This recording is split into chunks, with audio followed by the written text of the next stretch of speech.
We are stepped out upon the world stage now, with the fate of human dignity in our hands. Blood's been spilled to afford us this moment now. Well, give that man an Oscar. While you're at it, give him 12. That is how many Academy Award nominations Steven Spielberg's Lincoln movie nabbed today. A movie that heralds a president who surrounded himself with a cabinet full of rivals and not full of yes men. Something maybe this president should consider. Presidential historian Jane Hampton Cook says it works for Abe. You know, Jane, it's easy to say cabinets are full of yes men, but very rarely are they full of those who directly challenge a president, or worse, in the case of Lincoln's cabinet, ran against him for president. Why is that beneficial to have folks like that in a cabinet? Well, oftentimes it gives a very diverse sense of opinions. You know, Lincoln could draw from very different points of view.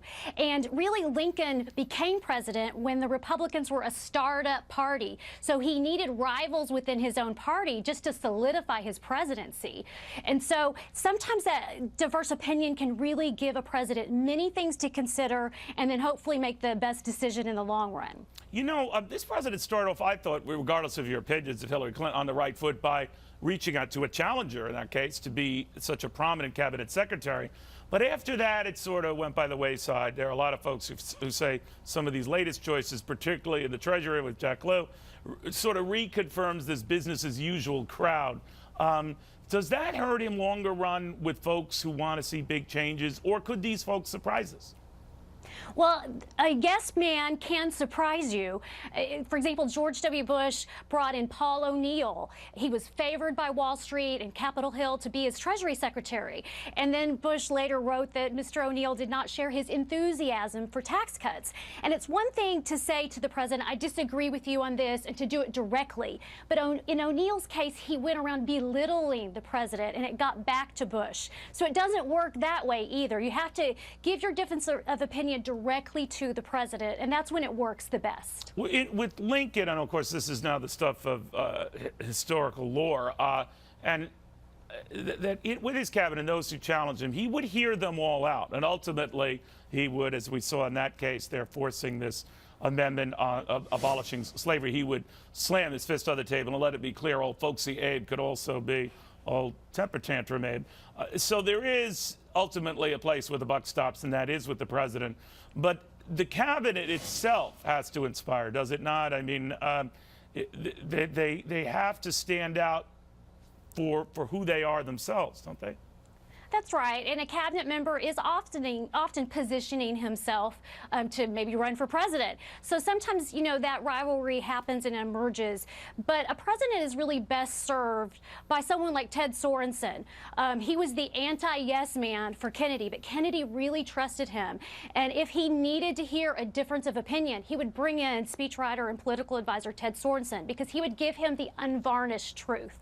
And Kennedy really appreciated that. You know, I also think when you go outside the Petri dish, you can be richly rewarded. You know, it needn't be necessarily a businessman for Treasury or someone who's fought in the trenches to be a defense secretary, as this designate has. But it does help to have someone who comes in there with some practical knowledge of the field that they're going to be overseeing. And what worries a lot of folks about Jack Lew is his academic credentials notwithstanding, his Washington experience notwithstanding, he doesn't bring that experience to perhaps this most important of economic jobs. Well, it certainly looks like Jack Lew is getting a promotion, and that may be part of, you know, the issue and the tension. And he also has rubbed some people the wrong way in Washington. I think that's part of it too.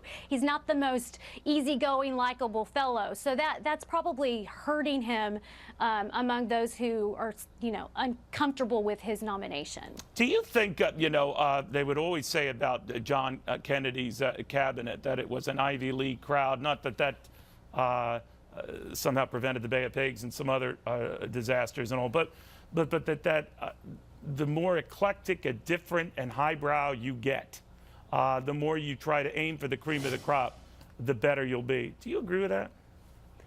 Well, there's something to be said for that. But, you know, Kennedy brought in Dean Rusk to be Secretary of State. He thought that would bring in some diversity of opinion, but he didn't really like Rusk. He called him the lowest common denominator. And he was disappointed because it later came out that Rusk opposed the Bay of Pigs. And others within the cabinet just didn't speak up against it, and what a difference it could have made if they had had the courage to say, you know, Mr. President, we don't think this is a good idea. And so sometimes, you know, that happens too, even among the cream of the crop. You've got to have courage and you've got to have smarts. You need both. Yeah. What's that also? You got to risk losing your job to make a difference in your job. Good job, Jane. Thank you very, very much. Thank you.